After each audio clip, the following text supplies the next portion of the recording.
programang ito ay rated SPG, striktong patnubay at gabay ng magulang ang kailangan. Maaaring may masiselang tema, lengguwahe, karahasan, sexual, horror o droga na hindi angkop sa mga... You need to go home and get rid of all your shoes na may missing shoe embellishment. Bakit? Ano po nangyayari, Mami? Hinahanap silang bagong evidence.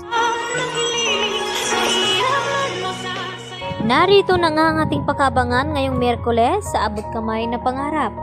Dali-dali naman na tinawagan ni Moira itong kanyang anak na si Zoe at sinabi na kinakailangan na umuwi agad sa bahay ni RJ dahil may bago daw ang ebidensya na nakuha itong sina Giselle at RJ at ang mga pulis. At dito na nga na tinanong ni Zoe kung anong ebidensya iyon. At dito na sinabi ni Moira tungkol dito sa sapatos ni Zoe dahil hindi niya nga matatandaan dahil hindi napansin ni Zoe kung saan nahulog itong kanyang design ng kanyang sapatos nung ito'y maitulak niya nga itong si Don Pepe sa bangin. At nang makauwi na nga itong si Zoe ay huli na nga ang kanyang pagdating. Nasa loob na nga ng kwarto niya itong sina Giselle at RJ at tamang-tama nga itong si Giselle nakita agad ang sapatos ni Zoe at kamukhang kamukha doon sa disenyo na ibinigay ng mga pulis sa kanila at wala na ngang lusot itong si Zoe at nagtanong ito na kung ano daw ang ginagawa nila Giselle at RJ sa loob ng kwarto ni Zoe at kung bakit hawak daw nila itong sapatos ni Zoe.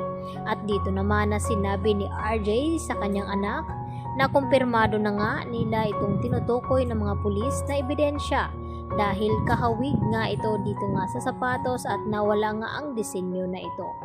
Kaya kabado naman itong si Zoe na isinama ni RJ doon sa presinto upang panagutin at tanungin na kung bakit nagawa niya iyon sa kanyang lolo Pepe.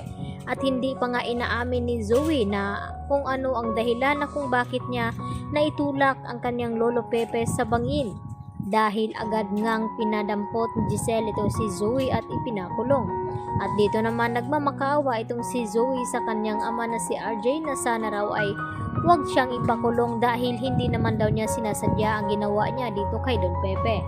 At galit na nga itong si RJ, ganun din itong si Annalena Giselle dahil hindi na daw naawa itong si Zoe na matanda na nga itong kanilang lolo ay nagawa pa niyang binalak na paslangin ang matanda kaya walang kapatawaran ang ginawa ni Zoe at hindi pa nga nila nalaman kung ano ba talaga ang totoong dahilan na kung bakit umabot sa ganung sitwasyon na nagawang ipadukot ni Zoe ang kanyang lolo kahit si Moira naman ang may pakana ng lahat at hindi naman maisuplong ni Zoe ang ina na siya nga ang dahilan na kung bakit nakidnap itong si Lolo Pepe dahil sa nalamang sikreto nito na itong si Zoe ay hindi nga tunay na anak dito ni RJ at hindi kadugo ng mga tanyag at lalo pa itong tunay na ama nito na si Carlos Benitez dahil yun nga lang ang sinabi ni Zoe ang tungkol sa pagtulak niya kay Don Pepe sa bangin dahil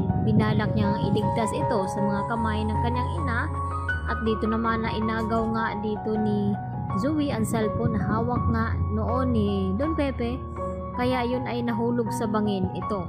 Kaya magugulat naman itong si Annalyn at Lynette sa kanilang mababalitaan na nahuli na nga nila itong salarin at kumpirmado na nga na itong ang si Zoe. Lalong-lalo naman na hindi mapakali ngayon itong si Carlos Benitez dahil siya nga ang tunay na ama dito ni Zoe at nangako nga ito sa kanya na hindi daw niya ito pababayaan at gagawin ang lahat nang sa ganon ay hindi daw ito makulong.